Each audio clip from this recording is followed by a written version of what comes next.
All right, we're talking about occlusion now. So occlusion is the relationship between the maxillary teeth and the mandibular teeth. Centric occlusion means the maximum amount of contact, or I guess the bite that allows for the maximum amount of contact. So if someone's if you're asking someone to bite down and then they just kind of like show their front teeth and they bite just their front teeth like that, it opens up the posterior teeth quite a bit. So that's not centric occlusion. Centric occlusion is when all of them kind of click together. And it's going to be different for everybody, but essentially everyone will have a centric occlusion. Okay, another rule about occlusion is that most cases, every tooth will touch two teeth, with the exception of the lower incisors, because they're so narrow, they only touch the maxillary incisors, and then also the third molars, because there's no neighbor there. All right, these only have two, but so the last molar in the arch. Other things to know: overbite. Overbite is your vertical overlap, so that tells you how deep someone's bite is. So if their bite it goes deep enough where it covers about 50% of the lower incisors, then that's a 50% overbite. It's often related in percentages, but in millimeters, it's typically anywhere between 2 to 5 millimeters is on average how deep that goes. Okay, so that's a vertical overlap. For overjet, think about it as a horizontal overlap. You can remember this one because the way you measure, let's say this is a probe here, you would have that jetting out horizontally to measure the overjet, and that is typically 1 to 3 millimeters in kind of a normal bite. Sometimes we do see it pretty severely, like Freddie Mercury had a pretty deep overjet, and that was a horizontal overlap like that. Okay. What else? Open bite. That's when someone's in centric occlusion, the teeth open up like this.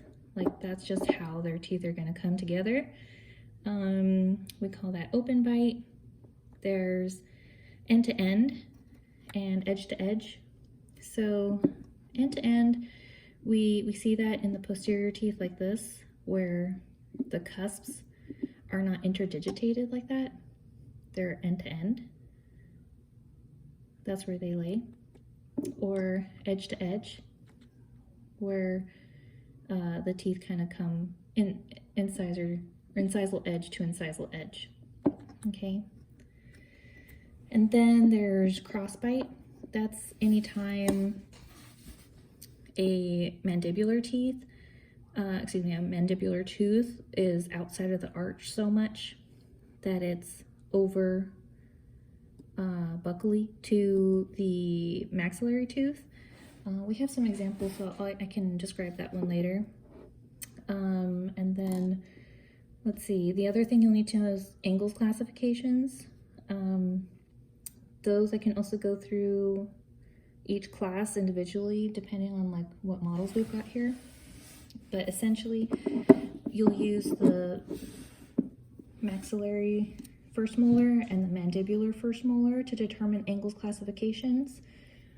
And you're going to be using the mesial buccal cusp of the maxillary first molar and the mesial buccal groove of the mandibular first molar.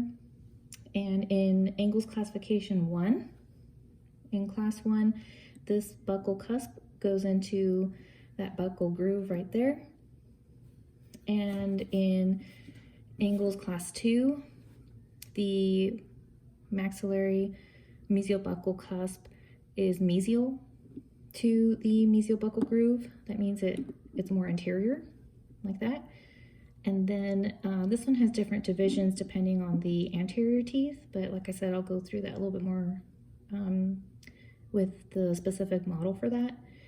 And then in Angles Class 3, the mesiobuccal cusp is distal to the mesiobuccal groove of the mandibular first molar. Okay, and in order to make these classifications certain, you have to ensure that it's at least a premolar width away, so that those landmarks are at least a premolar width away. If they're just a little bit off, then we still call that, we'll still call it Class 1, but then we'll put a little line like it's heading towards Class 3 kind of thing. Anyway, so I'll go over that more depthly. Last things about occlusion that you can see in this model.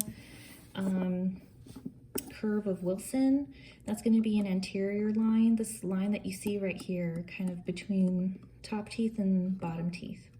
It's going to be right here, curve of Wilson.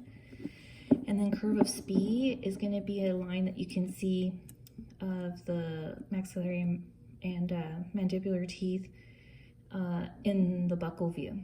And typically it's a little bit more inclined to the maxillary, so it kind of curves upwards the more distal you go.